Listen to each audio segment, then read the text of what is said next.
Alright, so I am trying to get this Mac Pro 5,1.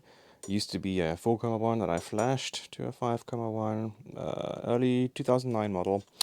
Trying to get that ready for sale because I have like 3 or 4 of them lying around and I've been decommissioned for a while and they're just taking up space. So I'm going to walk you through how to kind of reset the operating system and get a dual boot of the latest macOS that this supports, which would be Mojave and Windows 10 or 11, depending on what I feel like, going on this thing.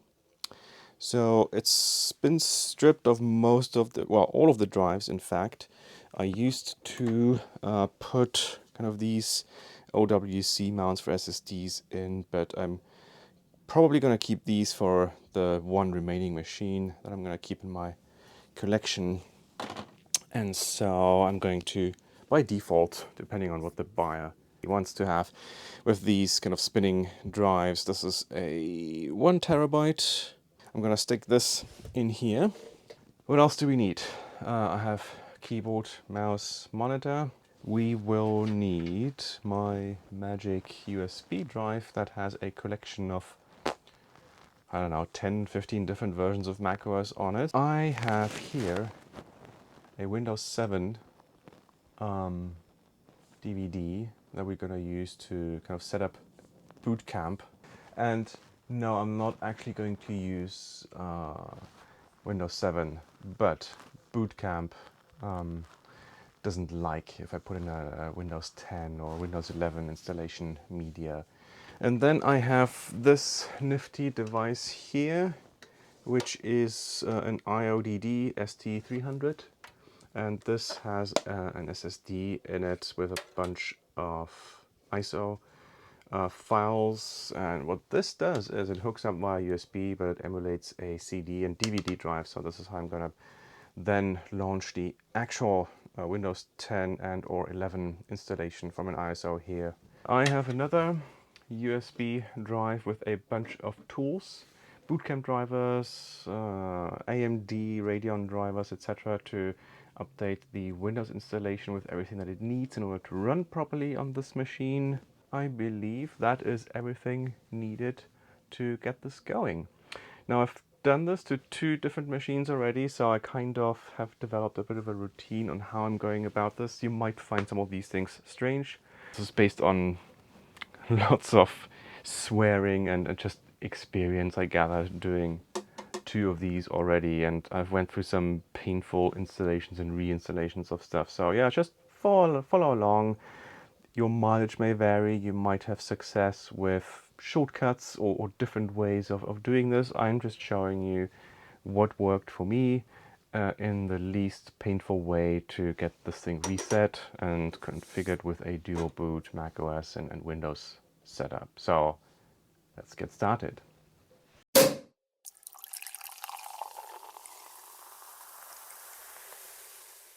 Okay, so we have a drive in here that's already empty, I believe. Now I'm gonna put my USB stick with the macOS versions in one of the front USB ports, and I'm going to turn this on. I'm going to press the Alt key to get into the boot option menu. Okay, here we go. Now let me get here closer to the screen. So I mentioned I was going to install Mojave, but I'm not going to start with this. I am actually going to start with High Sierra first. Now, why would I do that? I just could not get Boot Camp to work installing either Windows 10 or 11. This machine is running next to it 11, another one that's somewhere around the corner is Windows 10. It just didn't want to run Boot Camp at all. So I went back a version, High Sierra, and that did allow me, in fact, to install Boot Camp. And then just once the dual boot stuff is set up, I'll just install Mojave over High Sierra. So that's the process that worked pretty well for me. All right, so we're on the start screen for installing High Sierra. Now, what I usually do is launching disk utility. So I have this 1 terabyte thing, seems to be empty, but If it were not, I can delete it here. I can also, for security options, if I have any sensitive data on it or used to have, pick something where it just writes a bunch of zeros over it and erases data a bunch of times. It takes too long, but know that you have this available to you and you should probably use this. This has been deleted many times before already, so I'm not going to take that time right now. I'm just going to erase it once to show you what I do, and I give it Macintosh HD, that usual name here, and it's done and empty and ready to receive an operating system. Now, one more thing. This is one of the installer images that complains about, well, not directly, but certificate issues. Certificates expire, and there might be newer images already that have their certificates extended, but even those will probably expire at some point. I know this will complain if I try to install this and then it'll later on say something like I couldn't find the installer content or something along those lines. So what I will do is I will change the date that this machine thinks it is today to something close to right after launch of High Sierra. So in order to do this, I go to Terminal. High Sierra was released, I think, September 2017, so I will set this to October. And make sure you don't have this connected to Wi-Fi or Ethernet at some point, because it will just fetch the current time automatically again, and then you get that installation error. So completely offline, use the date command to set the date to, let's October 2017. So the 1st of October 2017. Oops, I missed something. So the syntax is, or should be, day, month, hour, minute, year. Okay. I messed this up. Month 10 for October, 31, last day of October, 12/12, 12 minutes past 12, 2017. There we go. Okay. The Mac now thinks that it is Halloween. Okay. Command quit to get out of this thing, and then on to installing macOS. So this should launch the installer. There we go. Continue, probably wants me to accept blah blah blah. Of course, we'll pick Macintosh HD, and off it goes. So this is now going through the installation, and yeah, we'll be back once that is installed. Okay, here we are in the Windows, sorry, not Windows, Mac desktop. I just pulled the plug on this. I don't fancy ejecting like 10, 15 individual drives from this thing manually. It's just taking too much time. Boo, disk not ejected properly. Oh well, I'm sure it'll forgive me. Let's launch into boot. Actually, no. Before we do that, where's my Windows CD? Or DVD rather. Okay, I'm going to insert the Windows 7 DVD. Yes, okay, so we have that inserted. Now we can launch the Boot Camp Assistant. It is complaining, or will complain, if we don't have the CD in there. Don't need the drivers, just install Windows. I'm going to divide this thing equally. What it's going to do now is it just divides the hard drive into 2 equally sized partitions, roughly. It keeps macOS on the first one, and it creates a second one, which I think will be titled Boot Camp. There, and then it'll restart automatically, should, launching the Windows installer from the DVD. Okay, now it wants me to enter the admin password. After this step, you could theoretically swap the Windows 7 DVD straight for a Windows 10 DVD, so it will still think the 7 is inserted, but in fact will launch 10 and install that. I have sometimes experienced this thing just being stuck on the press any key to boot from CD or DVD and will not come out of it. I also tried to launch straight into the ISO here that emulates a DVD drive to go to the installer, but Windows 11 for some reason has issues formatting that boot camp partition. I could never get this to work. So while I'm installing 7, I can format the partition and then move straight to 11 without that having to run any of the formatting stuff. So I know it sounds a little bit convoluted, but trial and error previously, it just cost me too much time going down kind of non-functioning ways of trying to get Windows 10 or Windows 11 going. So I'm just going to start the setup program, and the only thing that this is really useful for is, as I mentioned before, getting that boot camp partition formatted correctly with NTFS, I believe. Yes, I accept. New copy of Windows, boot camp, and it says cannot be installed. That's because we need to format it. Okay, we can now click on next, and it's going through the installation, and then we'll go back and install Windows 11 right on top of this. So it got to the point where it was going to restart anyway. I just turned it off, and I'm now going to plug this thing into one of the front USB ports and turn the thing on again.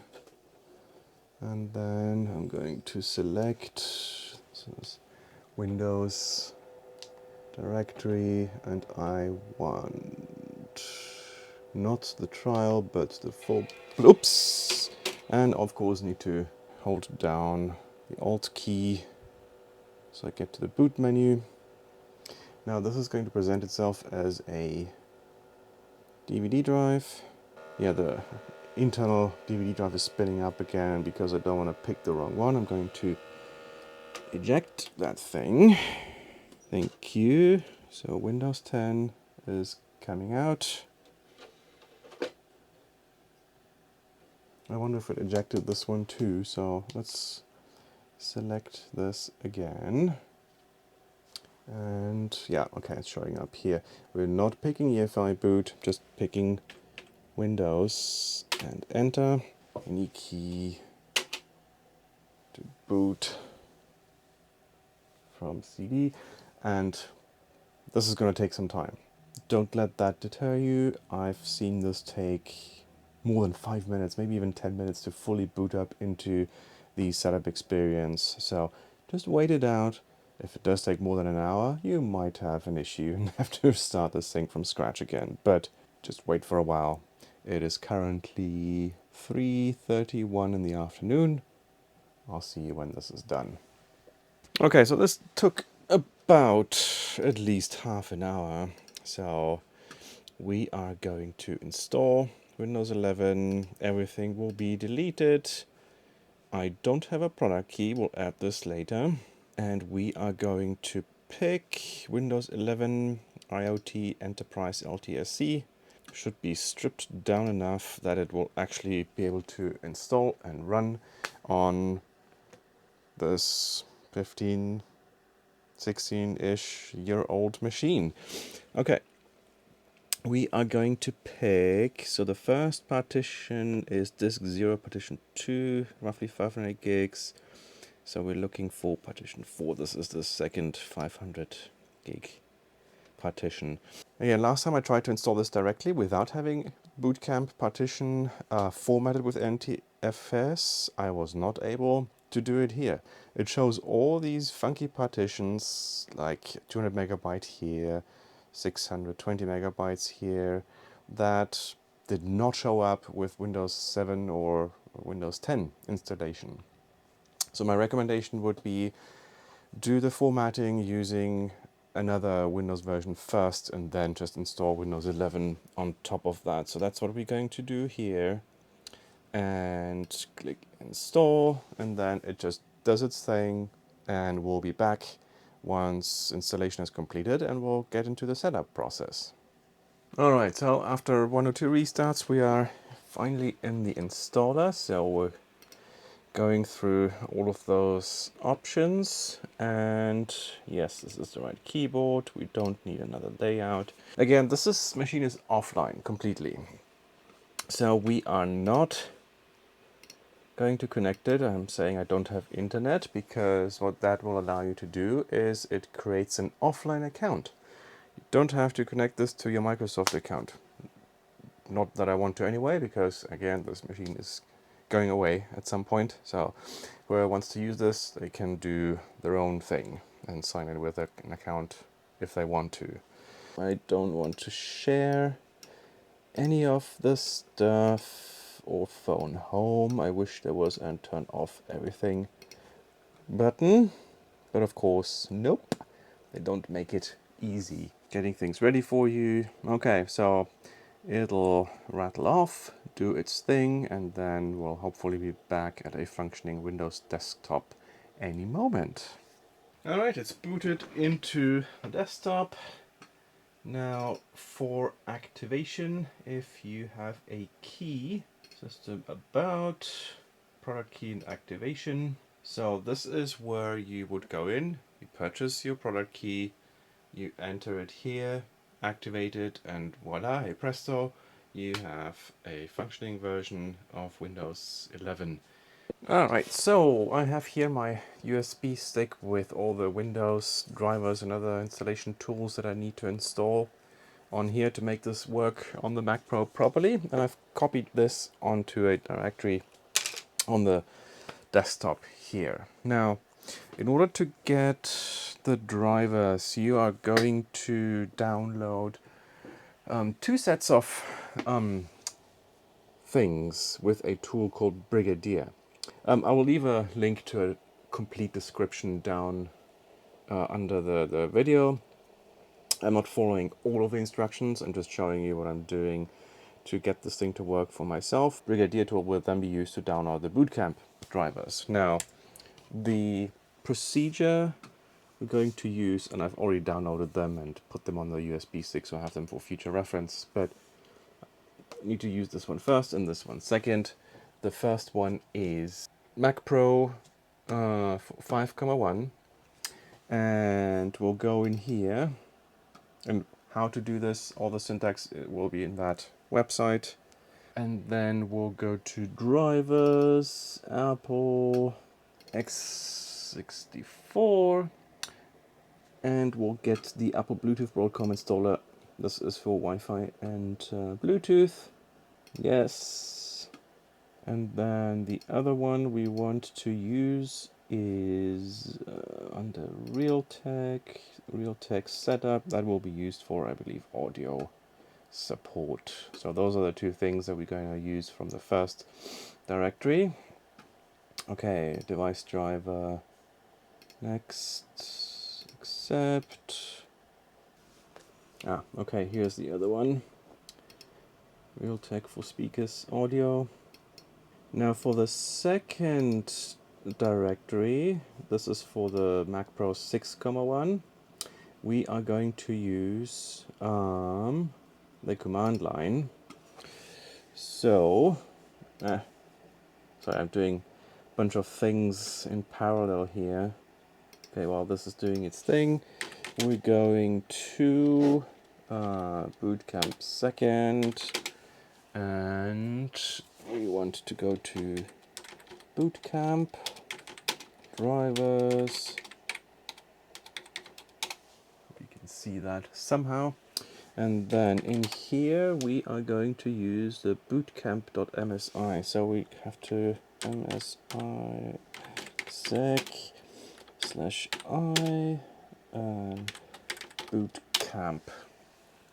And what this will do is going to install Bootcamp support, so you can do things like switch back and forth between macOS and Windows by selecting startup volume. It also installs, I believe, the updater, so that everything that we have installed can be updated through Apple software update. No, I do not want to restart, but that finishes off the audio driver installation. Here we have Bootcamp support. accept, install. Okay, well, I'll see you when this is done.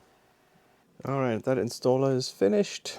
There are a few more tools. Well, one. There's the fan controller, Max Fan Control, that I can install. That gives you control over the speed of the fans, but it also shows you kind of the temperature breakdown. It is a free tool in the basic version, so why not install that? The other thing, so we are going to install AMD drivers, and they're easy to find. You just Google for that model. Depends on what graphics card you have installed. So this is specific for the one that I have, the 7950.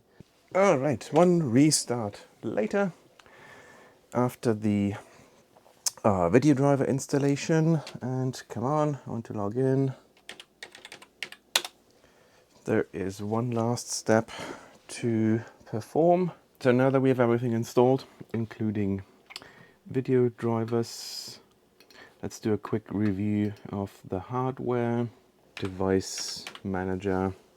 So we have all the right audio hardware, Bluetooth, etc. Everything seems to be properly recognized. Audio adjustments work well, the keyboard shortcuts. So that should all be working. Now the last thing to do is let's run Apple software update, which has been installed with the recent Boot Camp software installation. And that should update some of the drivers. But that should be the last step to get Windows 11 fully up and running on here. Wi-Fi and Boot Camp itself. I'm going to install. And then it'll ask for one more restart. And then this is the Windows side done. So this should have installed a little Boot Camp control panel down here. So what we can do is restart in macOS, or if you go to the control panel, there should also be an option to pick a different startup disk. So this is the Windows one, this is the Macintosh one. In order to get Mojave on here, I'm just going to pop this in, but first I'm just going to restart this and then use the boot picker. Is it this one? Oh, that must be Catalina. Okay, so Mojave would be over here.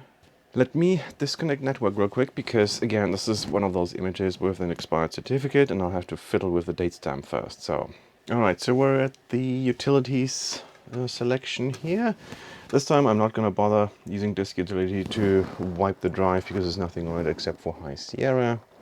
And I'm just going to reuse the account that I've set up earlier, but we are going into utilities and terminal to set the date for a time when Mojave was released, which should be September 2018. So we are going to set this to October 2018 using the date command like earlier. October 31, 12, 12, 2018. Got it. All right, we're back in the installer. I'm just going to check real quick that my date is still accurate. And we are still in 2018. Excellent. So let us see if it wants to install macOS. Agree, agree, Macintosh HD, and off we go. So should be pretty standard, and I'll see you at the other end. And here we have it, macOS Mojave installed, ready to go. We do have Boot Camp, so which is startup disk, ready as well. So you can pick between the macOS and Windows installation. So you can either change the startup disk here, if you want to move over, or simply use the boot picker by holding down the Alt key to select between macOS or Windows when you start up the system. Other than that, I hope you found this interesting, useful. Again, this is what I found to be, after having done this like 2-3 times, the best way to get a dual boot system working on this old Mac 5.1. If you have any questions, comments, or you find other interesting tips and tricks that you might want to share, feel free to leave them down in the description. Other than that, thank you for watching, and I'll see you next time.